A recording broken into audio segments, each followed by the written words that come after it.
This is part 3 of the WView Library's tutorial for setting up and using Zotero.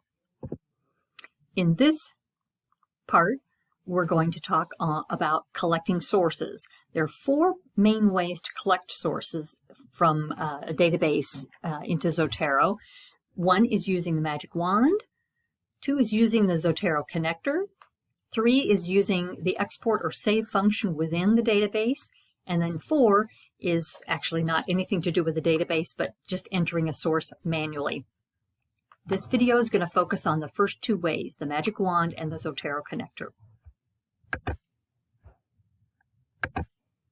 So using the magic wand, it's the little magic wand symbol in your Zotero browser that's up here above the center pane.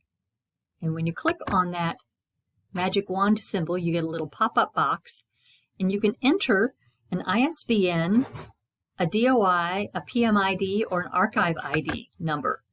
And those are standard numbers that you can simply copy and paste in to Zotero, and it finds a match for that metadata. And so here's your Zotero source, and here's the metadata that was imported. Now, you notice that this doesn't have the little drop-down menu. Importing using the magic wand is not going to bring in any full text. It's just simply going to bring in the information about the source.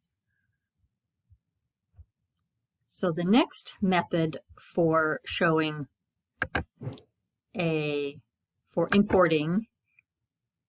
source into Zotero is using the Zotero connector, and that's that little browser extension that you imported when you downloaded Zotero. And this is how most people like to import their sources into Zotero. The connector is smart. It's in the upper right-hand corner of your browser, but it's going to look different depending on what is in the website, in the browser window that you have open. If you have a list of sources, such as a list in a database or Google Scholar, it's going to look like a little file folder. If you have an article open in your Zotero browser window, it's going to look like a little piece of paper. This is what it looks like for a book, and here's what it looks like for a thesis or dissertation. So here's what the Zotero connector looks like in EBSCOhost's Academic Search Complete database. So here I've done a quick search in Academic Search Complete, and I have a list of results. I simply click on the Zotero connector in the upper right-hand corner of my browser. It brings up a little pop-up window showing all the sources on this page, and I select the ones I'd like to import. I click OK.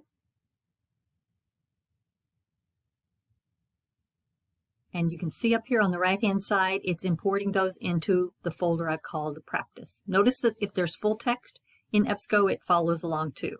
So in my Practice folder, now I have 2 news sources. And if I click on that little drop-down menu, there's the full text. So that's how easy it is to use either the magic wand or the Zotero connector.